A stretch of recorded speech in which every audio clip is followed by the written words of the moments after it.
നന്മ നിറഞ്ഞ മറിയമേ എന്ന പ്രാർത്ഥനയുടെ ശക്തിയെപ്പറ്റി പ്രചരിക്കുന്ന ഒരു സംഭവമാണ് ഇപ്പോൾ സോഷ്യൽ മീഡിയയിൽ തരംഗമായിരിക്കുന്നത്. അമേരിക്കയിലെ പീറ്റ്സ്ബർഗിൽ 2023 മാർച്ച് മാസത്തിലാണ് സംഭവം നടന്നത്. പീറ്റ്സ്ബർഗ് സ്വദേശിയായ ജോൺ പെട്രോവിച്ചാണ് സംഭവത്തിലെ നായകൻ. ചെറുപ്പം മുതലേ ആംബുലൻസിൻ്റെയോ പോലീസ് വാഹനത്തിൻ്റെയോ സൈറൻ കേട്ടാൽ തൻ്റെ മേൽ തന്നെ കുരിശു വരച്ച് ഒരു പ്രാർത്ഥന ചൊല്ലുന്നത് അവൻ്റെ ശീലമായിരുന്നു. മാർച്ച് മാസത്തിലെ ഒരു ശനിയാഴ്ച രാവിലെ പതിവ് പോലെ സമീപത്തുള്ള റോഡിൽ പെട്രോവിച്ച് ജോഗിങ്ങിനിറങ്ങി. ഓടുന്നതിനിടയിൽ ഒരു വീടിൻ്റെ മുന്നിൽ ഒരു ആംബുലൻസ് നിർത്തിയിട്ടിരിക്കുന്നത് ശ്രദ്ധയിൽപ്പെട്ട ജോൺ ഓട്ടം നിർത്തി കുരിശ് വരച്ചു. ഒപ്പം ഒരു തവണ നന്മ നിറഞ്ഞ മറിയമേ എന്ന പ്രാർത്ഥന ചൊല്ലി ആംബുലൻസിനുള്ളിലെ രോഗിയുടെ സംരക്ഷണത്തിനായി കാഴ്ചവെച്ചു.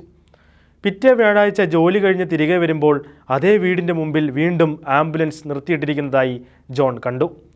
ആംബുലൻസിൻ്റെ സമീപത്തെത്തിയ ജോണിന് നേരെ കൈവീശി ഉള്ളിലുണ്ടായിരുന്ന സ്ത്രീ വണ്ടിയുടെ വാതിൽ തുറക്കാൻ ആവശ്യപ്പെട്ടു.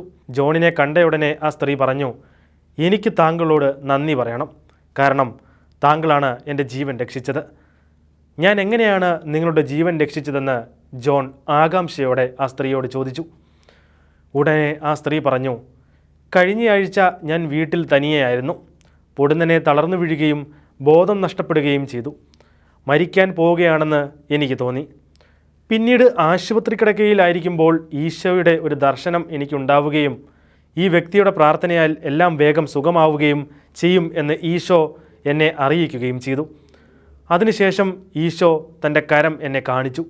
ആ കരങ്ങളിൽ താങ്കളുടെ മുഖമുണ്ടായിരുന്നു. അതിനാൽ എൻ്റെ ജീവൻ രക്ഷിച്ചതിന് താങ്കളോട് നന്ദി പറയാൻ ഞാൻ കടപ്പെട്ടവളാണ്. ഇത് കേട്ട് ജോൺ സ്തംഭനായി നിന്നുപോയി. നാഷണൽ കാത്തലിക് രജിസ്റ്ററിൽ വന്ന ഈ വാർത്ത ഫാദർ ജെയ്സൺ കുന്നേൽ SMBS ആണ് പങ്കുവച്ചിരിക്കുന്നത്.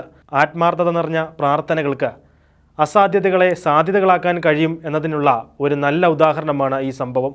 നാം ചെയ്യുന്ന ചെറിയ ആത്മീയ ശീലങ്ങൾക്ക് പോലും വളരെ ശക്തിയുണ്ടെന്നും പരിശുദ്ധ കന്യാമറിയത്തിൻ്റെ മാധ്യസ്ഥത്തിന് വലിയ ശക്തിയുണ്ടെന്നും ഈ സംഭവം നമ്മെ ഓർമ്മിപ്പിക്കുന്നു.